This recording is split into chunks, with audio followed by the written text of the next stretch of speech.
welcome to Everyday Jewish Mom. Today I am going to be making pizza pinwheels.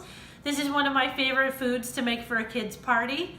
I am planning my daughter's birthday party and we are actually doing it outside at a playground and not exactly on a mealtime.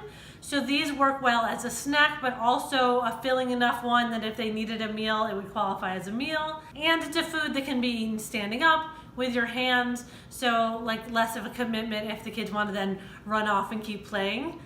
I am taking all of the shortcuts with this today. So I am using store-bought pizza dough, store-bought sauce. Although this is my all-time favorite. Like, find this in your grocery store, it's so good. And pre-shredded cheese. My cheese is actually frozen. I stock up when it's on sale and freeze it, and I actually use it right from frozen sometimes, although it makes my hands a little cold, but it's a great money saver. And then, oh, one more thing.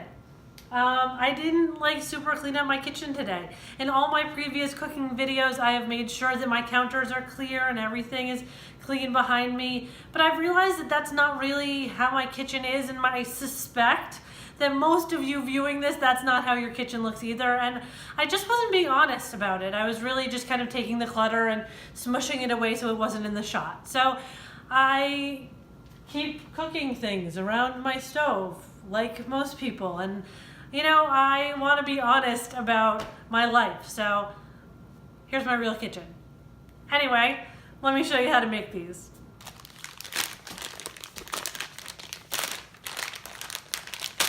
I'm going to roll out my dough here. This one comes in a sheet, but I've definitely made this recipe with a ball of dough from the grocery store or with homemade dough. I'm going to spread on my magic sauce. It turns out they sell this stuff on Amazon, so I'll put the link below. And then plenty of cheese. This is actually an Italian blend. Some stores have a pizza blend, but that worked really well. And then shake on some Italian seasoning.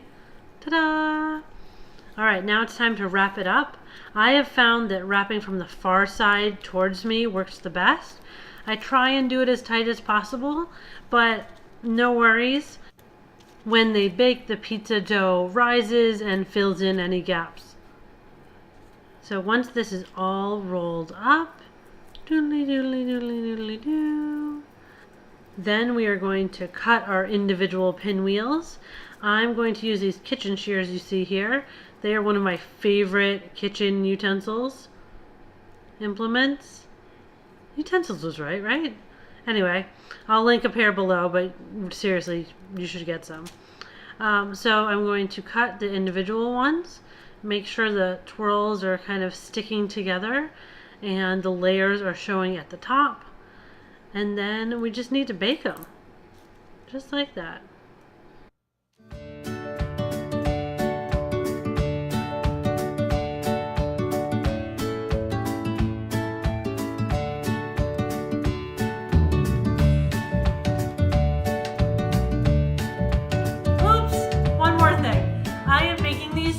Before my party, and I'm freezing them. I love doing as much stuff ahead of time as possible. These will thaw amazingly well. I can warm them up the day of the party, and then with all the other last minute things that always happen, this is taken care of. Thanks for watching my video today. If you make these pizza pinwheels, make sure to tag me on Instagram. Go ahead, follow me there. Go ahead and subscribe here. I put out all kinds of videos about being a mom and being a Jewish mom. And check out what else I've got going on. I just love pinwheels with my birthday, with lots of pizza sauce and a little bit flavor on it. Then it'll be done. We just love those. We just love those. Pizza pinwheels, we just love those. With a little bit sauce on them, then a little bit flavor on them, then it cook them, then it almost done, and then it'll go for my birthday.